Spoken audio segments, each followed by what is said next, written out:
Wonder Woman issue number 21. That's right, folks. We are continuing as well as wrapping up this case in Olympus. Who killed Ares? I thought this was going to be like a bigger arc. I guess it's just a two-parter to fill in some time. That's okay. It really tells you what I think Tom King wants to write about with Wonder Woman is this type of story. And I'm not against that. You know, there are some, and I use this term very broadly, and I'm sorry if you don't really want me talking about this part of it. There are some male writers who couldn't handle, the humbling of writing Wonder Woman. There's a way to do it, and I think leaning towards certain aspects don't work. But this is about the underestimation of a woman's compassion. And I could probably count on my hand the number of male writers at DC who would tell that story in a compelling way and with earnestness to it. It's not many, so you gotta respect it for that. So this book opens up, Bruce is still in bed because he was hit by lightning. He's still in bed. And Diana's talking to her mother because everyone thinks Hippolyta killed Ares. She's like, why do you spend so much time with this man? You gotta stop doing stuff for men. Men are just either above you or beneath you. They're not your equal. Quit treating men as equal. And she's like, I'd rip his heart out with my own hands if I could. I did not use Hephaestus' dagger. She's like, Hephaestus? Okay. I guess I should go talk to him again. So she tries to talk to him. I should point out again, this is all 9-panel grids. It's a Tom King trope at this point. It's fine. Hephaestus doesn't want to talk to her because she's a woman and she's lesser than. So she takes the dagger that supposedly killed Ares and throws it into his hand. And now she's like, since you're not busy anymore, why don't you tell me what's going on? Like with your wife, Aphrodite. I'm sure she's really happy with a big macho man like you. You keep saying that I created you, I made everything, so what happens after that's not my fault. Well, how about you start using some good judgment and give me some answers? And he's like, I'm not talking to you. Get out of here. Stop that. Stop being that. Okay? I don't have time for your shit, woman. And his rage is one of the leading insights for Bruce and Diane to think that he did something and he's culpable. We then cut to the room where Bruce is healing, and Diana's like, can you stop fidgeting and moving? Just take a minute to relax. And rest. And she wants to ask him a question. And jokingly, because it's Tom King writing Batman, he's like, I did let Dick choose his own outfit. I don't know he'd go full circus, though. She's like, no, you're only a man. Why do you fight the fight of gods? What makes you do that? So he has her sit down, and he's like, yeah, maybe there's a reason for it. Part of it is when I saw Colonel Trevor, and they're embracing as he's saying this. He's hugging her. You know, we were on some sort of leagues together, and you'd always hear people joke about him, whether it was Guy or Plastic Man or Elongated Man or anybody. This is just some normal guy dating Wonder Woman. How does he even measure up to her? And he's like, the difference between me and her is I love her more than the stars, and she loves me more than the earth. And that's kind of interesting, a very interesting thing to say.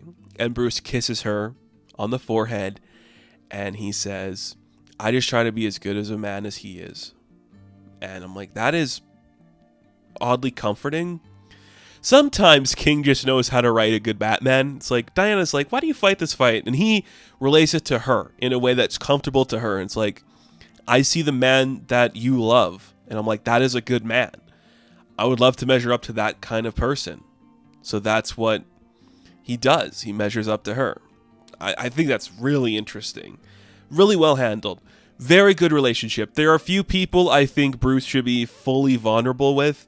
Diana is the best one. It is the best one. We then just see Diana gets a little frustrated with the way her mission's going. Nothing's really working out for her, so she starts breaking some pillars just at a temple somewhere.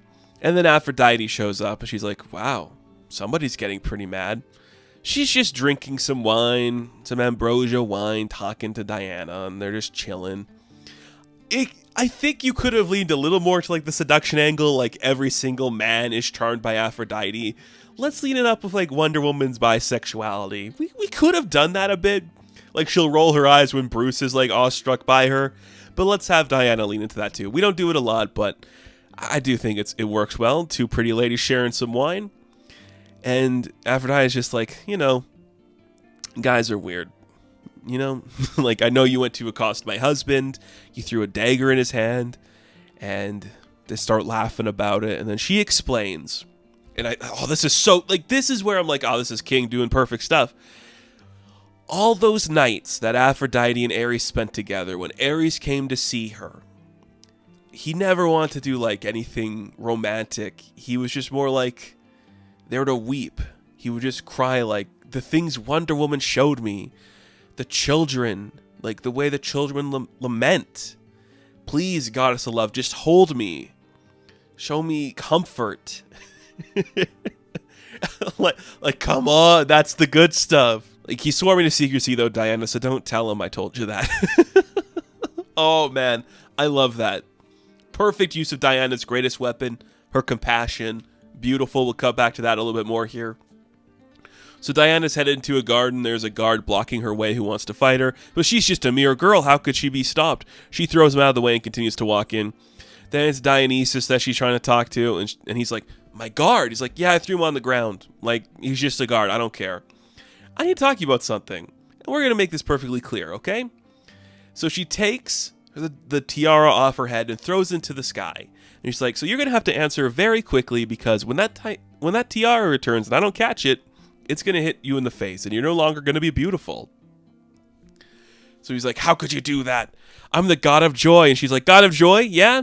Well, I'm in hell right now because I don't have my Steven. So let's just deal with this shit right now. Aphrodite enjoys drinking. You enjoy gossip. She told you about Ares, all of his regrets, and you laughed. And who did you tell? Who else knew of Ares' tears? He's like, no, I must be lovely. Don't hurt me. He's like, who? He's like, Hephaestus. I'm like, yeah, of course. So she catches the tiara right before it hits him. Beautiful. All these gods just underestimating women as if Aphrodite is not the biggest mover and shaker in the book. So Diana goes to Hephaestus again. And she's like, I spoke to Dionysus. And I also spoke to your wife about Ares. And I knew about their relationship. So Hephaestus tries to attack her, but she blocks it. She gets crushed into a building and he kicks her in the head. And he's like, that must really suck for you, you know? You have to be a big, strong man all the time. And then like the god of war, like one of the strongest gods to ever exist, he gets to cry and seek comfort in your wife. Well, you have to be the big, strong guy. You have to bottle it all in. You poor, poor guy. You can't do anything. You just have to be so strong and hide your pain inside. And then he hits a button on his wrist and like the lasso goes to attack her and strangles her in the neck. He's like, yeah, I built that. I can control it. You like, shut the fuck up, Wonder Woman. And then she starts laughing because he's just giving himself up. He's like, yeah, maybe I knew these things, but I did not kill him. I only told Father what a sniveling sheep he'd become. And as she's laughing, it's like, oh, you laugh in the face of death? You're as stupid as your mother. Women are stupid. And she's like, no, I'm laughing at Batman behind you. You think a woman could face you alone? And he's like, no. She's like, so Hephaestus starts to freak out like, Batman? Where's Batman? I'm going to take him down. And then she just breaks free of the lasso and punches him in the face because these stupid gods underestimate a woman. We then cut to see Diana dragging Bruce into Zeus's temple, and he's like, he really fell for that. Yeah, he's a stupid god. These people are stupid. I hate them all so much. So they go to Zeus's temple. And he's like, so your time is up. Did you solve out who actually killed Ares? And he's like, yeah, we did. You killed your son. And he's like, don't be ridiculous. I have nothing but respect for my children. And she's like, maybe you do. But maybe after all the battles that Ares went through, he finally learned what I was trying to teach him. Compassion. And he learned like how scary it is to like be tortured and the agony that he's caused. So he needed to seek comfort in the arms of a woman who is known for her love and her vulnerability. And the idea of like a child of yours showing vulnerability and not being manly terrified you. and you were terrified something could happen. So instead of like war breaking out because you hated the idea of like your son going against you with these newfound compassions, you decide just to kill him. Blame it on Aphrodite. Everyone was super drunk. Make it look like an incident. Batman chimes in saying like, I got this friend named Boston. You know, we go back. He kind of like walks the line between like life and death, and you know, I could have him go check out things. Like if we told Ares that you actually killed him, how's that gonna look? Zeus is like, you stupid, spoiled bitch. I hate you. I created you. And she's like, I don't care. You're just a silly little man. You mean nothing to me. I'm Wonder Woman. You killed your son because he was like experiencing empathy? You piece of shit. Oh, that's good. That's good. That is good writing. I like that. That is so bullshitty Zeus, like God bullshit. I love it. So great. So they did it. They solved the case. Zeus killed his son because Ares was maybe not going to be a big bad anymore. So they drive back. They are now just headed through Gotham or wherever, and Batman asks, like, are you satisfied? Like, did you think justice? And she's like, not really, but if God suffered for their sins as we must, the music of the heavens would just be an endless, painful scream. And she breaks down to tears like, since Steve died, there's been this anger inside of me. I don't know how I can go on. And he's like, well, there's only one thing that can be done. And that's you not facing this alone. And he grabs her hand. And that's where the book ends.